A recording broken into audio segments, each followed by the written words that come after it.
how important, man? Because a lot of times today, man, these younger kids, you know, a lot of them struggle with self-confidence issues, man, and self-esteem, and you know, how important is that?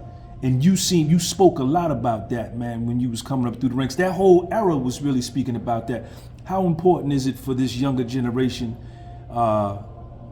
kids your son's age, my son's age, to have self-esteem, man, and really believe in who they are? I think that is very, very important because we deal with a younger generation that feels very entitled. You know, like they're just supposed to have this, or it's just going to come that easy. You know, and they're not really ready or prepared to put that work in, that groundwork in. You know. And I think that, you know, that affects them because, you know, things don't happen for them fast enough, and it discourages them. And you know, if they don't have that strong will or that fighter instinct, you know, it can, it can make, you know, the weak, you know, it can make them suicidal and things of that nature.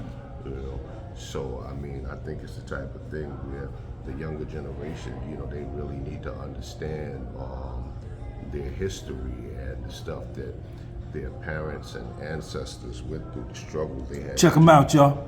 The struggles they had to go through to get to, you know, where they, you know, to the level that they got to. And the level that a lot of their ancestors got to is nowhere near the level that this younger generation is getting now. You know, but it's like, you know, you have to be aware of, you know, that blueprint and the design that, you know, that you have to walk to really get there to achieve that. You know, I mean, a lot of people think that things are just given to you for free, but I mean, it's like, you got to understand, it's like, what you trying to achieve, okay? Let's just say, you know, for some reason that you do achieve it, how do you keep it? How do you maintain it? You know, things of that nature. You know, you just going, you have this success and you're just gonna wild out and then wake up tomorrow and it's gone. Check them out, y'all. You know, or you gonna, you know, preserve it. Yeah.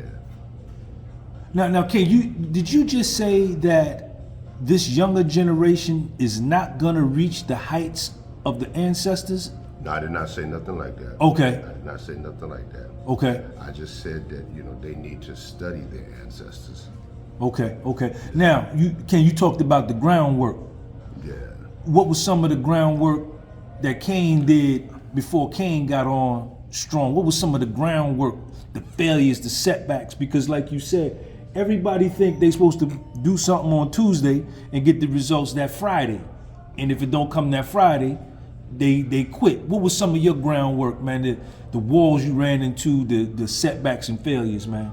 Well, I mean, you know, me trying to come up and get into the music business, I can think of a few labels that I sent demos to, never got responses. One particular label, I actually sat down and met with them, and you know, they turned me down. I remember actually having a record deal through a production deal with someone else and recording, and then the next thing you know, someone else on the label blew up, and they ended up, you know, dropping the person that I had the production deal with, you know, and that was gone. So it was a whole lot of struggles trying to get on, a lot of disappointment, but I didn't let it break me. I kept on going, I kept trying until, you know, eventually when I got with Biz Marquis, and, you know, he made it happen, you know. But even with that, you know, before recording my own music, I had to go out on the road with Biz. I'm out coming in the middle of his show, performing. No money came? You know, I mean, Biz was giving me something like $50. He was looking out. But just giving you exposure and eyeballs and ears to hear but you. He didn't have to do that because, I mean, you know, I wasn't on the record. This was just him just looking out for a friend.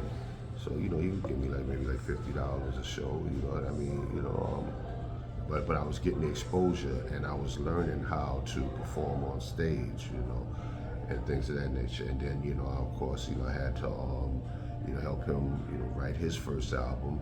So, I mean, there was a lot of work that I was doing, you know, and just getting on and trying to establish a relationship with Marley so that I could record there and things of that nature. It was a lot. And that is at that point where I'm semi on, but there was still a lot of groundwork.